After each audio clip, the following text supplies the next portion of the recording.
کربلا کی زمین وہ مقام ہے جہاں حق و باطل کا فرق ہمیشہ کے لیے واضح ہو گیا۔ اس مقدس زمین پر جن ہستیوں نے اپنے خون سے وفا کی روشن تاریخ رقم کی، ان میں حضرت ابو الفضل العباس علیہ السلام کا مقام سب سے بلند ہے۔ وہ نہ صرف امام حسین علیہ السلام کے بھائی تھے بلکہ ان کے سب سے بڑے مددگار، لشکر کے علمدار اور وفاداری کی اعلیٰ ترین مثال بھی تھے۔ شب عاشور، سادات کا سہارا۔ شب عاشور کا وقت تھا، خیموں میں اندھیری چھائی ہوئی تھی۔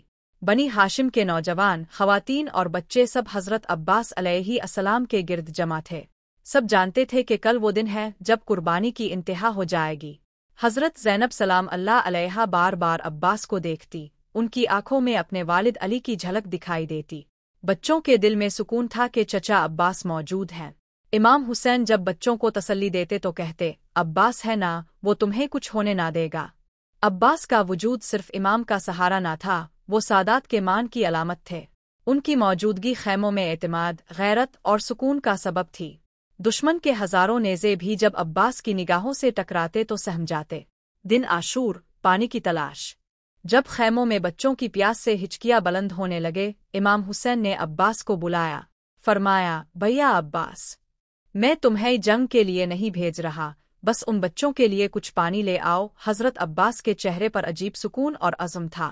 علم کو تھاما، مشک کو کندھے پر رکھا اور گھوڑے پر سوار ہو کر نہر فرات کی طرف روانہ ہوئے۔ فرات کے کنارے پہنچ کر جب پانی کی جھلک آنکھوں میں آئی تو مشکیزے کو بھرا مگر خود پانی نہ پیا۔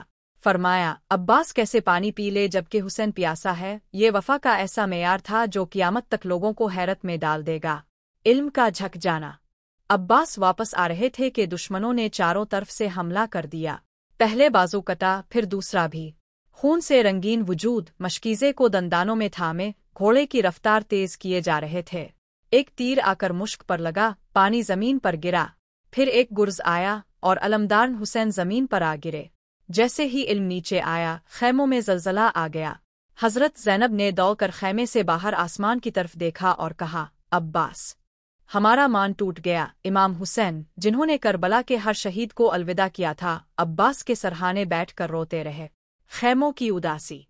حضرت عباس کی شہادت کے بعد خیموں میں ایک ہو کا عالم چھا گیا۔ بچوں نے رونا شروع کر دیا۔ بی بی سکینہ پوچھنے لگے، چچا عباس کہاں ہیں؟ کیا وہ پانی لے آئے؟ بی بی زینب نے اپنے دوپٹے کو مضبوطی سے باندھ لیا اور کہا، سکینہ، اب ہمیں صرف صبر ہی سہارا دے سکتا ہے۔ عباس کی شہادت کے بعد خیموں میں نہ صرف پیاس بڑھی بلکہ وہ حوصلہ، وہ مان جو عباس کی موجودگی سے تھا، مکمل ختم ہو گیا۔ دشمنوں کی نظروں میں اب خیمے کمزور لگنے لگے۔ ان کا مان تھا عباس، اور عباس چلے گئے۔ باب دوم، سادات کی تنہائی اور مان کا بکھرنا۔ حضرت عباس علمدار کی شہادت کے بعد کربلا کی زمین پر ظلم کی آندھی نے شدت اختیار کر لی۔ وہ ہستی جو اہل بیت کا قلعہ تھی، جو دشمنوں کے نیزوں کے سامنے آل تھی، اب خیموں کے باہر نہیں تھی۔ عباس کی غیرت اور نگہبانی کے سائے سے محروم اہل حرم کی حالت بیان سے باہر تھی۔ سادات کی بیٹیوں کا حال۔ بی بی زینب جو عباس کی بہن تھیں، ہر لمحہ ان کی موجودگی میں باحجاب اور باوقار رہتی تھی۔ جب کوئی نظر اٹھا کر خیموں کی طرف دیکھتا تو عباس کی موجودگی ان نگاہوں کو جائکا دیتی۔ اب وہ نگاہیں کھلی کھیں، گستاخیاں بے لگام ہو گئی تھی۔ بی بوہے کے چہروں سے نقاب چھین لیے گئے۔ سادات کی بیٹیاں گریا کرتی رہی، کاش عباس ہوتے۔ بی بی سکینہ کے کانوں سے گوشوارے نوچے گئے، مگر وہ صرف یہ پکارتی رہے، میرے چچا ہوتے تو یہ نہ ہوتا۔ علم کا الفاجر جانا۔ کربلا کے بعد جب قافلہ اسیران شام کی طرف روانہ ہوا، امام سجاد نے علم کو ٹوٹا ہوا، خون سے تر دیکھا۔ وہ علم جو کبھی حسین کے لشکر کا فخر تھا، اب زمین پر پڑا تھا۔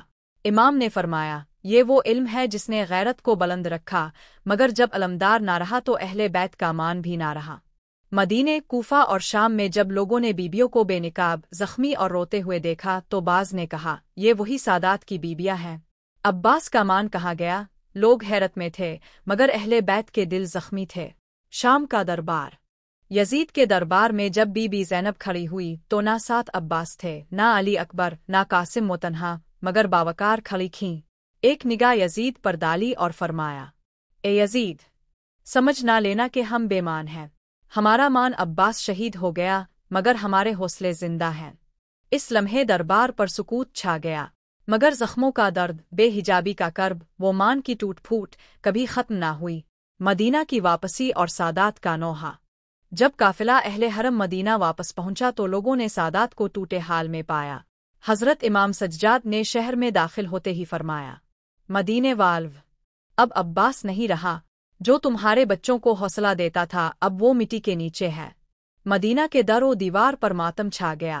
سادات کی خواتین نے اپنے سروں سے چادریں اتار دے اور کہنے لگے، ہماری غیرت، ہمارا مان، ہمارا عباس ہمیں واپس لوٹا دو۔